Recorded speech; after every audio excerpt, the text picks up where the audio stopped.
नमस्कार साथियों, आज का प्रश्न आधुनिक भारतीय समाज एवं शिक्षा से लिया गया है।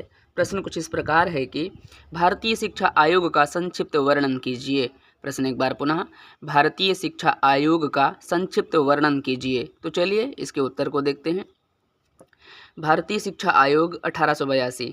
भारतीय शिक्षा की जांच के लिए लॉर्ड रिपन ने 3 फरवरी 1882 ईस्वी को विलियम हंटर की अध्यक्षता में 20 सदस्यों की एक समिति नियुक्त की। ठीक है, कि जिससे भारतीय शिक्षा की जांच हो सके, है ना, उसकी कमियों को उजागर किया जा सके, उसके दोषों को निकाला जाए, क्या लाभ है क्या फ़ायदा है, ये सब देखा जा सके। जिस समिति को उसने नियुक्त किया था, उसने 10 माह के बाद अपनी एक रिपोर्ट प्रस्तुत की और अपनी संस्तुतियाँ यानी रिकमेंडेशन कि हमारे अनुसार ऐसा होना चाहिए, वो प्रस्तुत की, जिसमें से कुछ इस प्रकार हैं। चलिए उनको देखते हैं कि क्या कहा उसने अपने क्या रिकमेंडेशनों को दिया। आयोग ने प्राथमिक शिक्षा की ओर विशेष ध्यान दिया।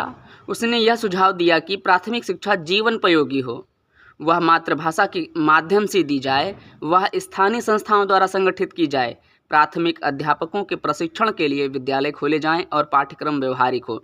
मतलब जो ज्ञान प्राथमिक विद्यालय में दिया जाए वो ऐसा ज्ञान हो जिसको बच्चा पढ़कर सीख कर वास्तविक जीवन में लागू कर सके, उससे अपना जीविकोपार्जन कर सके, है ना। केवल ऐसा ना हो कि उसको पढ़ ले और उसका कोई मतलब ना हो वास्तविक जीवन में, है ना। जब उसे असल जीवन उसको लागू करने की बात है तो उसका कोई दूर दूर तक नाता ही ना हो, ऐसा ज्ञान ना हो। ठीक है, इसलिए कहा कि प्राथमिक शिक्षा ऐसी हो जो जीवनोपयोगी हो, जो वास्तविक जीवन में काम आए, बच्चा उसको लागू कर सके, सीख सके उससे कुछ।